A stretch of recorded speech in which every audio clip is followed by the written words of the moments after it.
우리 모두 자리에 일어나셔서 오늘 우리 주님께서 주신 말씀을 함께 봉독하도록 하겠습니다. 오늘 주님께서 우리에게 주신 말씀은 마가복음 9장 33절부터 37절까지의 말씀을 한 목소리로 함께 교독하도록 하겠습니다. 시작. 그들이 가버나움으로 갔습니다. 집 안에 계실 때에 논쟁했느냐? 그러자 제자들은 말이 없었습니다. 그들은 길에서 누가 가장 큰 사람이냐 하는 문제로 다퉜기 때문입니다. 예수께서 자리에 앉으시면서 12제자를 불러놓고 말씀하셨습니다.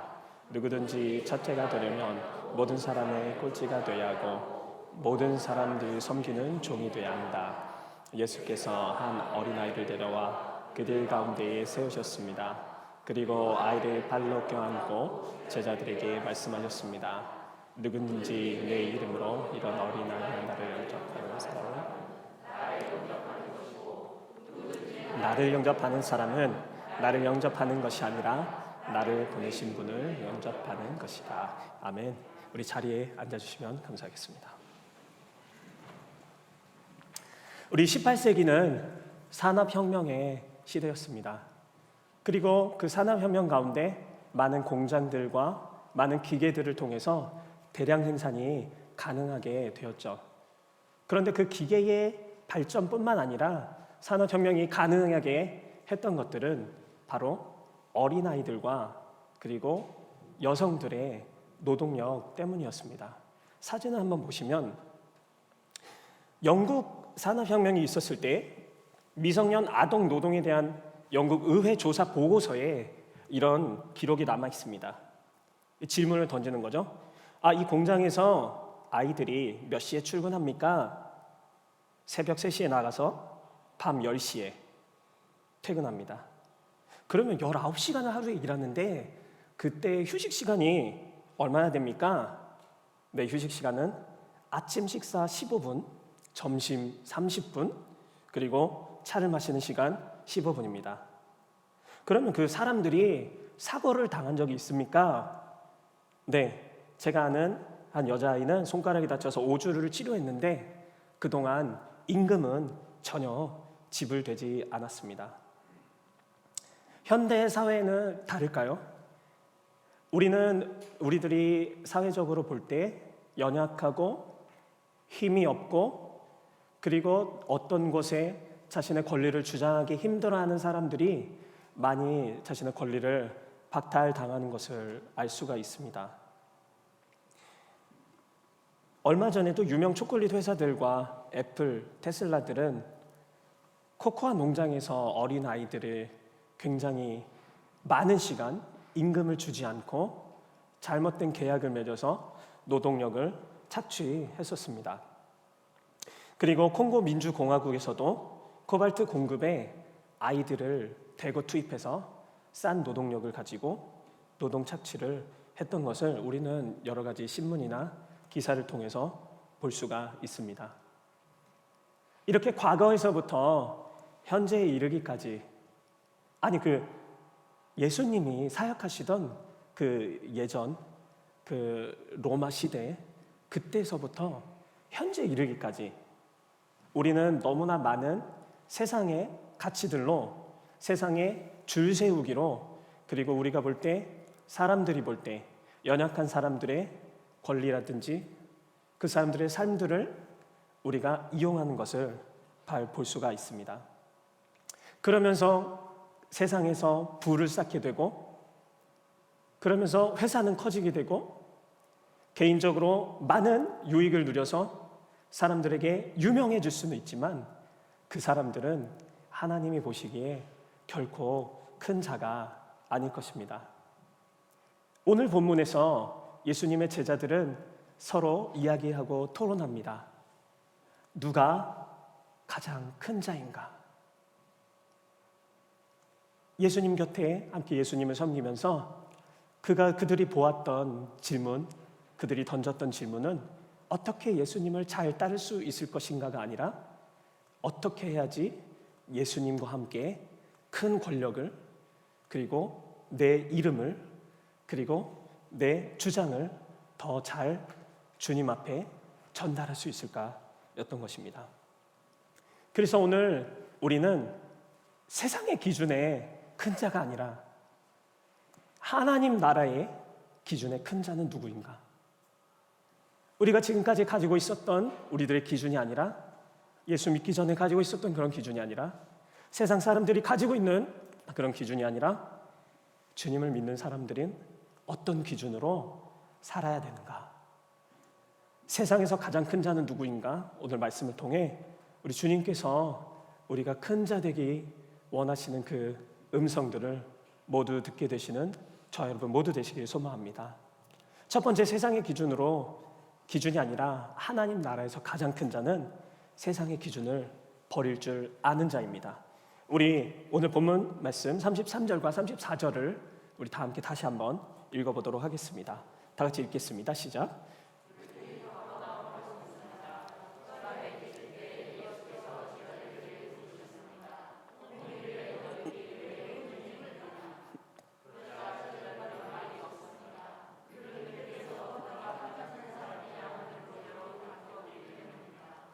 그렇습니다. 제자들은 계속해서 논쟁하고 있었습니다. 누가 더 크냐? 잘 살펴보면 이 제자들이 왜 가장 크냐라고 이때 논쟁하고 있는지를 잘 알 수가 있어요. 마가복음을 조금 앞서 보면 우리 두 가지 사건을 볼 수가 있는데요. 첫 번째 사건은 바로 변화산 사건입니다. 변화산 사건에 예수님이 누구를 데려가셨죠? 3명의 수제자들만 데려가셨습니다. 구분이 됐잖아요. 뭔가 제자들 사이에 이상한 기류가 흐르고 있습니다. 왜 쟤네들은 데려가시고 우리들은 안 데려가셨나? 거기에 두 번째 사건이 터집니다. 변화산 사건에 예수님과 제자들이 내려왔을 때 나머지 제자들이 귀신을 내쫓지 못했던 거예요. 실패를 경험했던 겁니다.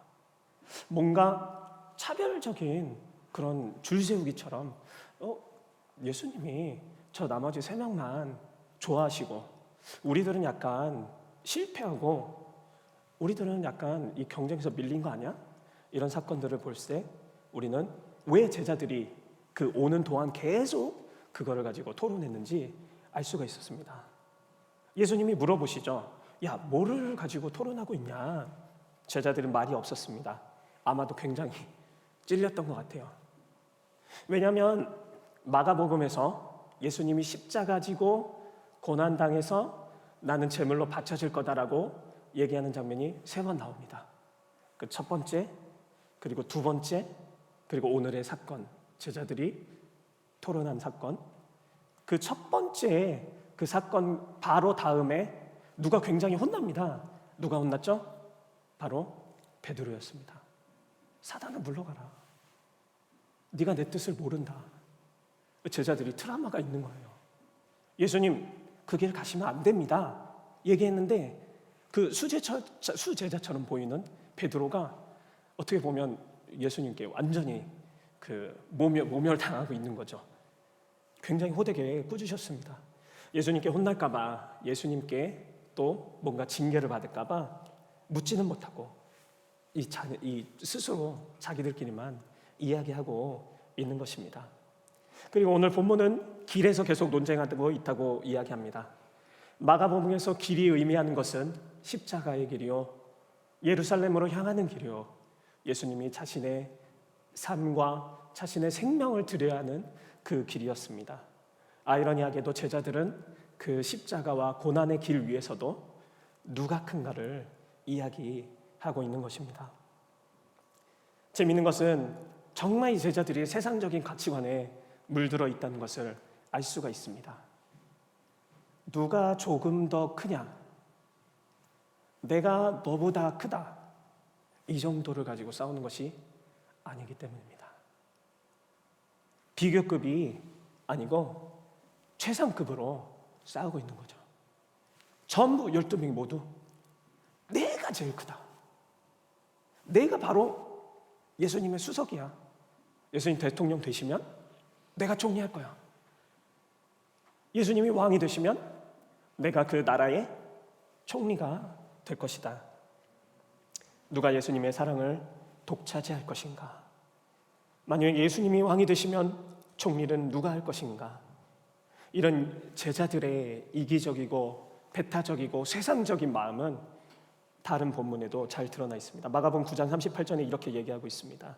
요한이 말했습니다. 선생님의 이름으로 귀신을 내어 쫓는 어떤 사람을 보고 우리를 따르는 자가 아니어서 우리가 그에게 하지 못하게 했습니다. 자신들만 특별하다는 거예요. 예수님의 이름으로 그 불쌍한 사람들을 돕는 사람들을 배타시 하는 거예요. 우리만 특별한 그룹이 되어야 된다는 것입니다. 마가복음 14장 4절과 5절부터 이렇게 이야기하고 있습니다. 거기 있던 사람들이 화를 내며 서로 수군거렸습니다. 거기 있던 사람들은 제자들이죠. 왜 향유를 저렇게 낭비하는가? 저것을 팔면 300데나리 좋게 될 텐데 그 돈을 가난한 사람들에게 나눠줬으면 좋았을 것을. 그러면서 그들은 여인을 심하게 나무랐습니다. 주님 앞에 엄청난 헌신을 보이고 있는 여인을 비난하고 있습니다. 쓸모없는 짓이라고 하고 있어요. 자신들은 자신의 달란트나 자신의 재물들을 예수님 앞에 붙지는 못할 망정 그 여인보다 더 마음을 쏟지 않으면서 맹렬한 비교의식과 특권의식과 그리고 마음속에 예수님 곁에 내가 최고라는 그 최상급적인 그 비교의식 때문에 여인을 나무라고 있는 것입니다. 우리 사랑하는 지체 여러분들, 정말 정직하게 우리 또한 이런 세상의 가치관을 가지고 살아가고 있지 않다고 이야기할 수 있습니까? 가장 강력하고 내가 조금 더 나아지고 내가 조금 더 벌어야 한다. 내가 조금 더 세야 한다. 내가 조금 더 많이 가져야 한다. 내가 그 사람들보다 조금 더 영향력을 갖고 있어야 한다. 사랑하는 우리 낮아진 교회의 성도 여러분들, 우리들은 어떤 가치를 따르고 있습니까? 오늘 예수님은 그 고난의 길을 여전히 걷고 계신데 우리는 그 길 가운데 우리 부르심을 받아서 예수님의 그리스도의 제자요 이 교회의 성도로 부르심을 받았음에도 불구하고 함께 예수님과 동행하고 있지만 우리의 삶과 우리의 머리와 그리고 우리의 사람들과의 관계 가운데서는 여전히 세상적인 가치관을 가지고 평가하고 그 기준을 가지고 사람들을 바라보고 있지는 않습니까? 여전히 예수님의 길과는 다르게 살아가고 있지 않습니까? 그렇게 오늘 우리가 하나님의 나라에서 하나님이 우리 부르신 교회에서 큰 자가 되기 위해서는 세상의 가치관을 버려야 하는 것입니다. 우리는 새로운 나라의 하나님 나라의 관점을 배워야 하는 것입니다. 함께 걷고 있지만 여전히 다른 생각을 가지고 있었던 그 제자들을 예수님께서는 포기하지 않으시고 계속해서 가르쳐주고 계십니다. 예수님이 가르쳐주시는 그 하나님 나라의 기준은 오늘 본문에서 뭐라고 얘기했을까요? 예수님의 관점에서 가장 큰 사람은 누구였을까요? 우리 이 시간 함께 본문 35절을 한 목소리로 읽어보도록 하겠습니다. 본문 35절 함께 읽도록 하겠습니다. 시작.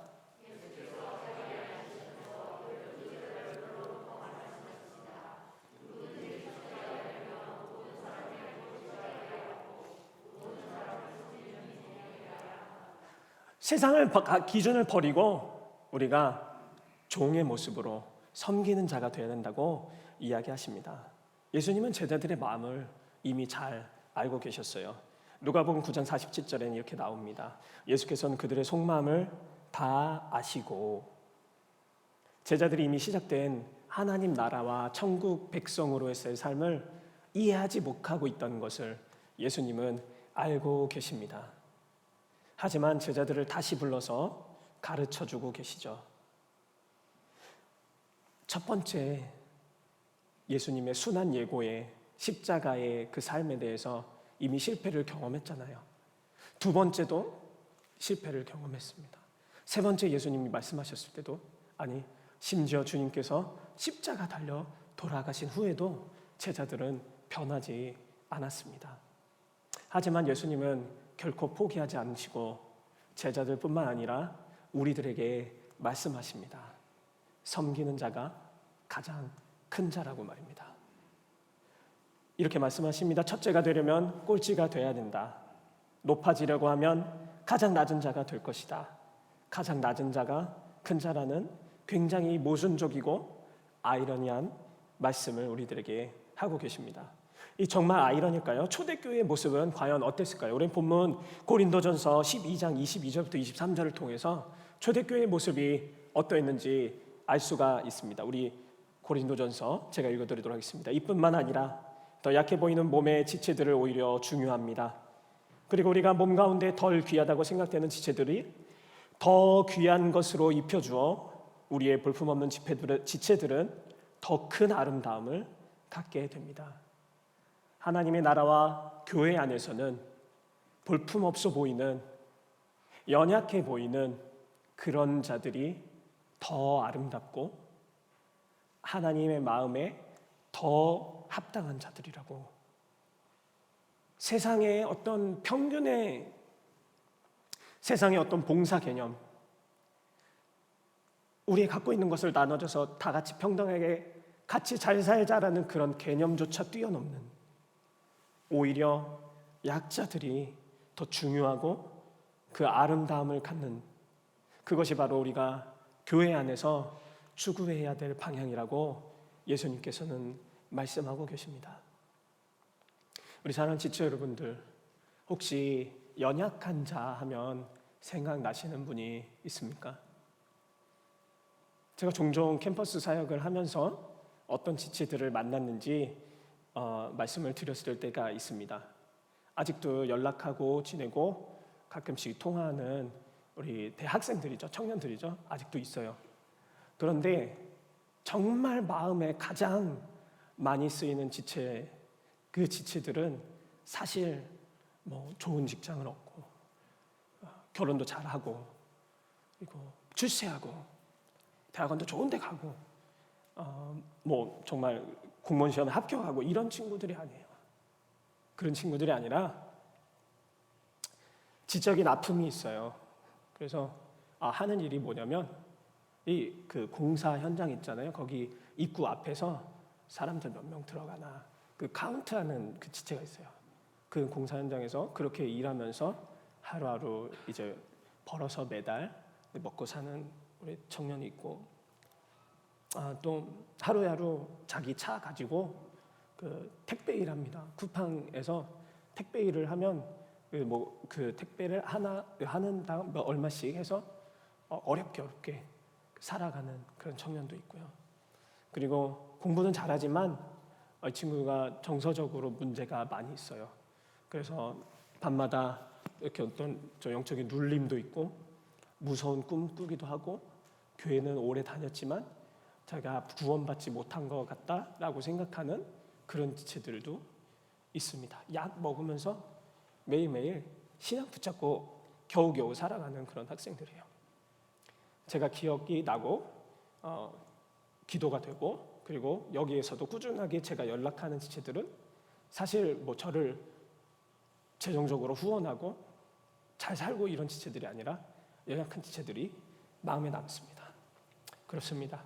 누가 생각나세요? 종의 모습으로 연약한 자들을 섬기는 자들이 바로 하나님 나라에서 큰 자입니다. 그렇기 때문에 주님 또한 그 종의 모습으로 우리에게 오신 것입니다. 그러면 우리가 종의 모습으로 섬기는데 어느 정도까지 주님 앞에서 섬겨야 될까요? 그 정도가 있지 않겠어요? 이 정도면 되겠지. 뭐 내가 섬기는데 교회 안에서도 그렇고 여러분의 가정에서도 그렇고 그리고 일반 직장에서도 그렇고 내가 섬기는데 내가 볼 때 정말 주님께서 나에게 보여주신 연약한 나의 자녀가 되었든 나의 부모님이 됐든 나의 부부 아내 남편이 됐든 또는 직장의 동료가 됐든 어느 정도까지 섬겨야지 종의 모습으로 섬기는 것인가? 우리 주님께서는 이렇게 말씀하십니다. 우리 함께 본문 36절과 37절을 함께 읽어보도록 하겠습니다. 36절 시작.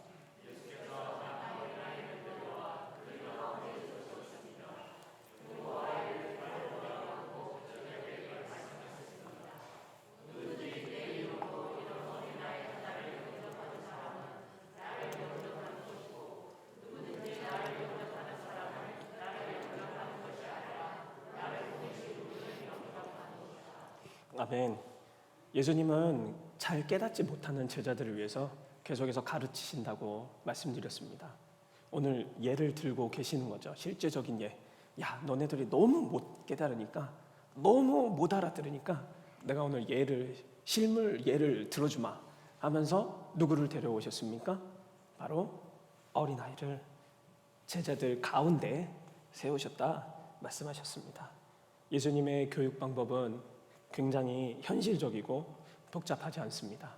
예수님의 말씀하시고 우리에게 가르쳐 주시는 예수님의 길과 도는 우리도 깨달을 수 있다는 것입니다.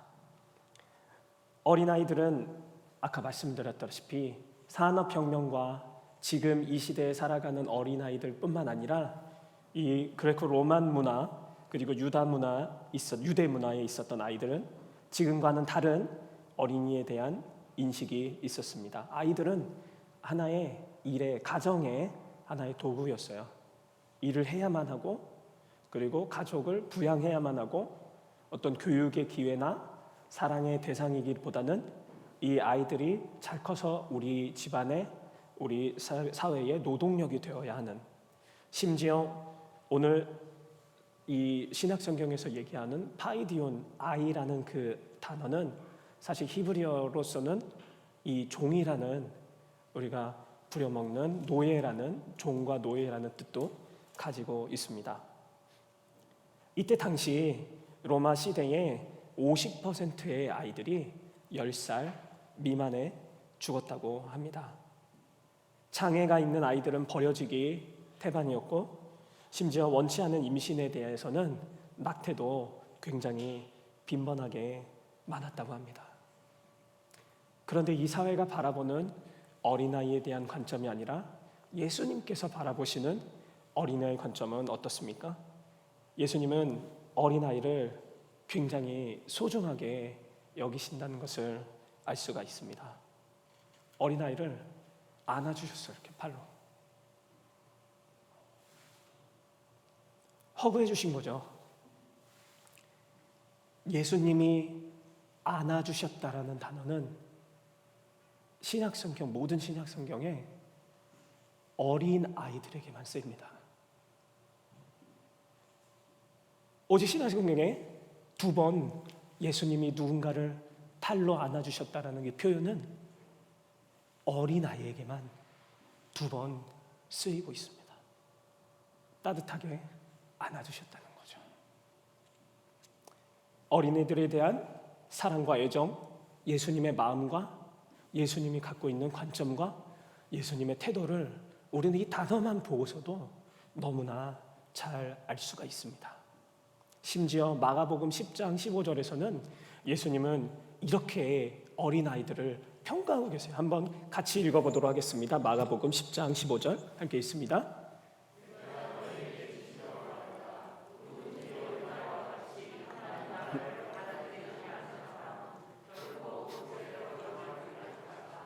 예수님은 연약하고 세상적인 관점으로 가장 부족해 보이고 하나의 도구로 사용되었던 그때 당시에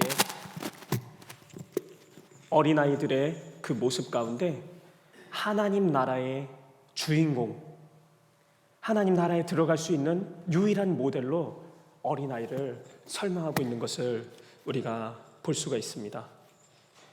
심지어 어린아이들을 살리고 치유하시는 장면들을 많이 볼 수 있는데요.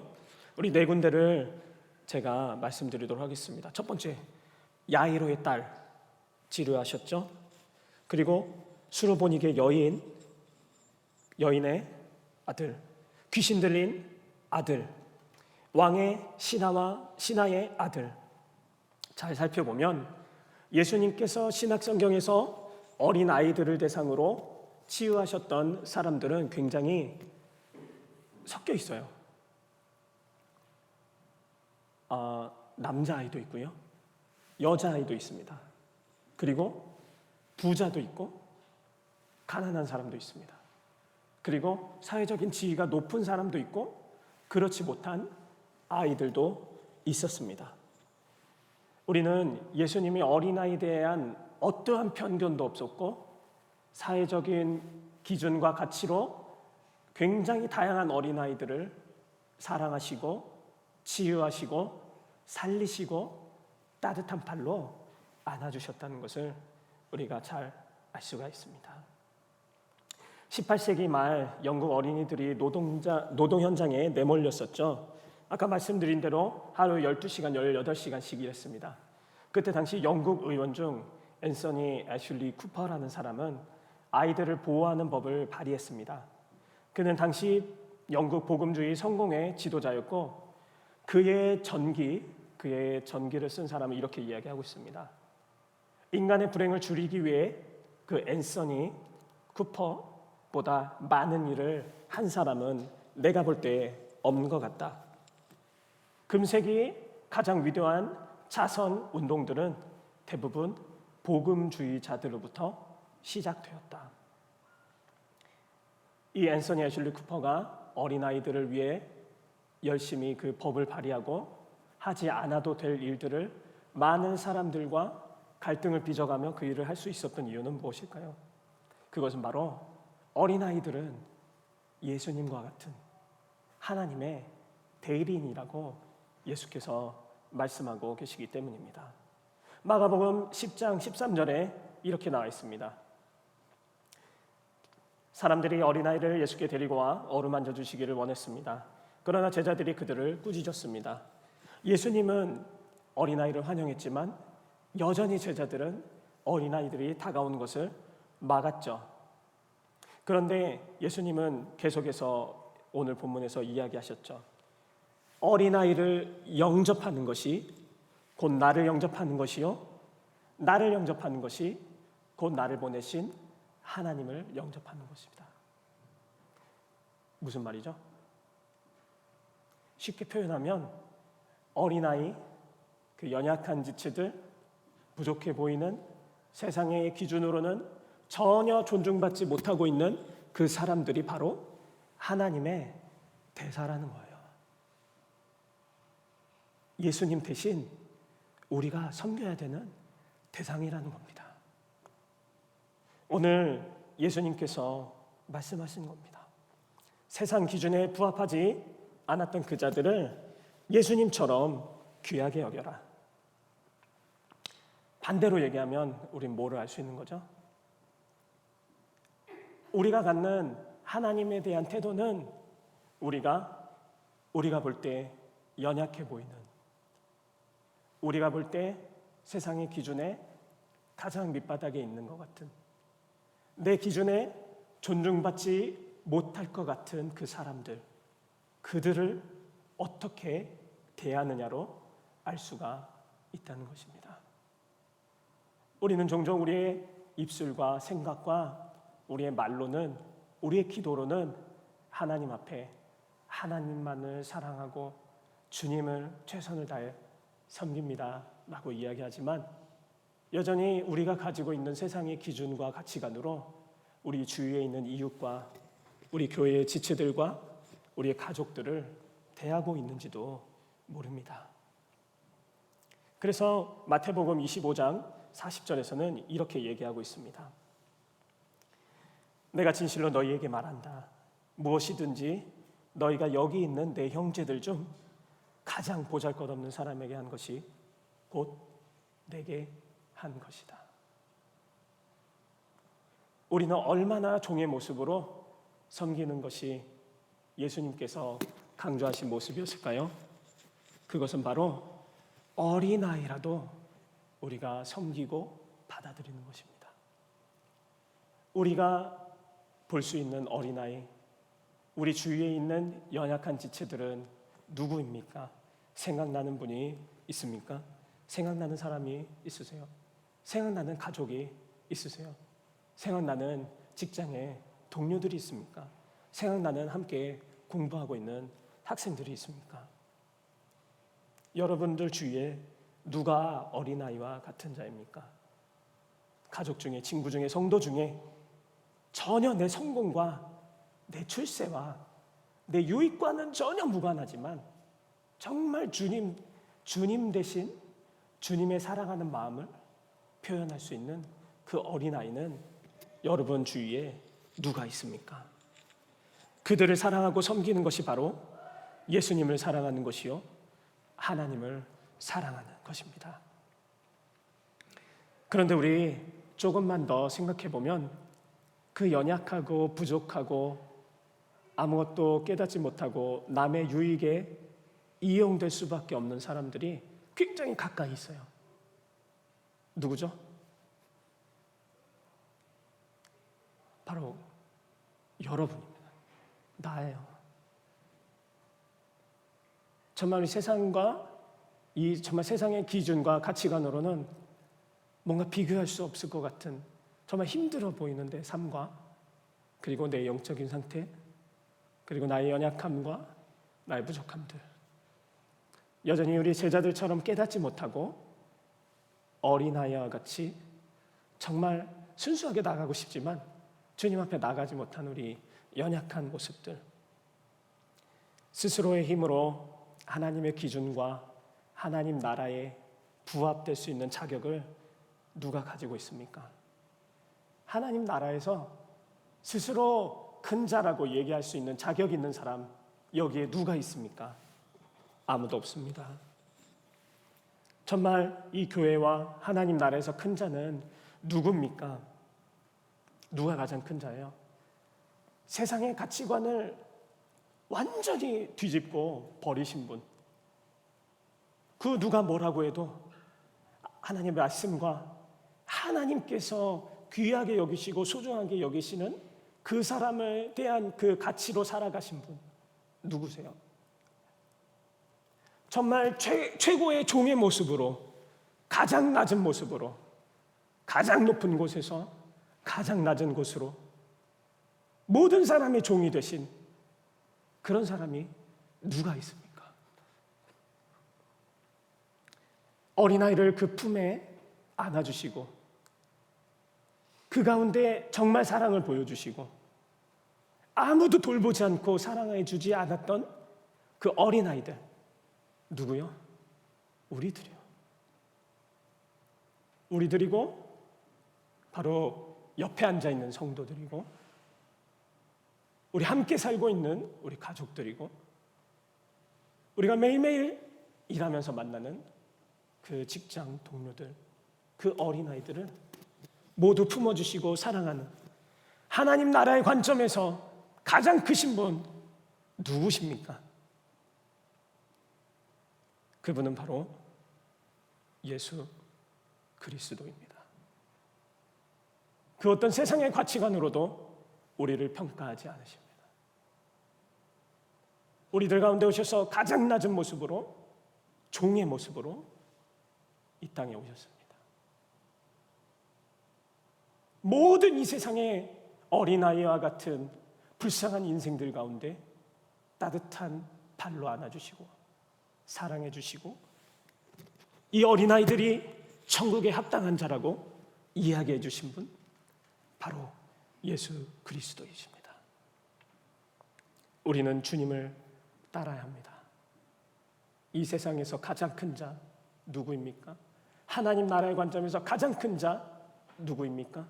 세상의 기준으로는 가장 낮은 자였지만 하나님 나라의 기준으로는 가장 높은 자였던 예수님을 따르는 자라면 우리는 더 이상 세상의 관점과 가치로 살아가는 것이 아니라 주님을 따르는 관점과 가치로 가장 연약한 자들을 섬기고 그들을 하나님 아버지처럼 섬기고 사랑하는 예수님 닮은 우리 모두 되시기를 주님의 이름으로 부탁드리겠습니다.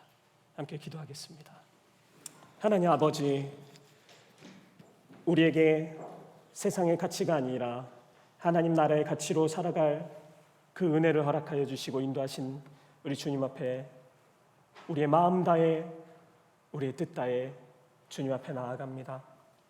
하나님, 주님을 쫓아 우리 주위에 가장 연약해 보이는 사람들을 섬기며 세상에서 높아지려고 하는 것이 아니라 주님 나라에서 주님과 함께 그 높은 섬김의 삶을 살아갈 수 있도록 우리 모든 가운데 복을 더하여 주시옵소서. 감사와 찬양 주님께 돌립니다. 예수 그리스도의 이름으로 기도하였습니다. 아멘.